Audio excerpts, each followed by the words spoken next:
हमारे देश में एक दूसरे से गले मिलके, हाथ मिला के या साथ में खा पी के अपनापन दिखाते हैं। लेकिन अब समय है कोरोना वायरस जैसी महामारी का, तो हमें एक दूसरे से सुरक्षित अंतर बनाना ही चाहिए। आइए देखते हैं क्यों और कैसे। विकास भैया, कब आए आप शहर से? परसों ही आया हूँ छुटकी। वो कोरोना वायरस की वजह से हमारी फैक्ट्री कुछ दिनों के लिए बंद कर दी गई है। बैठे बैठे शहर में अकेला क्या करता, इसलिए गांव लौट आया। कल ही चाचा जी से मिलने गया था, सोचा आज तुमसे मिल लूं। शाम को घर में होना। भैया, कोई और समय होता तो मैं खुद ही आपसे मिलने आ जाती, लेकिन ऐसे समय में कोरोना वायरस से बचाव के लिए हम सबको एक दूसरे से दूर रहना पड़ेगा। आपको भी शहर से नहीं आना चाहिए था भैया, लेकिन अब आप आ गए हैं तो घर पर ही रहिए।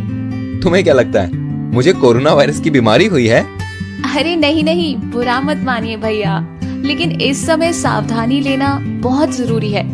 कोरोना वायरस से खुद को और औरों को बचाने का एक ही इलाज है कि हम सब अपने अपने घर में ही रहें। एक बार ये संकट टल जाए, फिर आपको दावत पे बुलाकर हलवा खिलाऊंगी।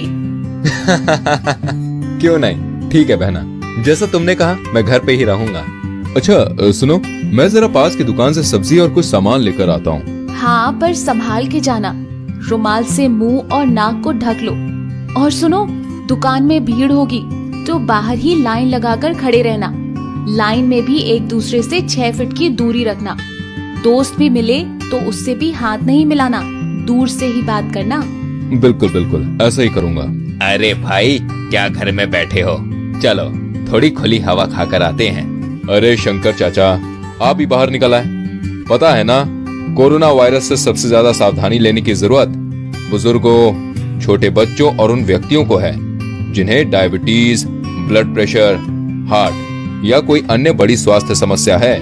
वो तो ठीक है बेटा, लेकिन हम तो सिर्फ चौराहे पर ही जाने वाले हैं। बिल्कुल भी नहीं, हमें घर में ही रहकर एक दूसरे से सुरक्षित दूरी बनानी है। चौराहे पर जाना, दोस्तों से मिलना भी सुरक्षित नहीं है। ये सब करने से कोरोना वायरस तेजी से फैलता है।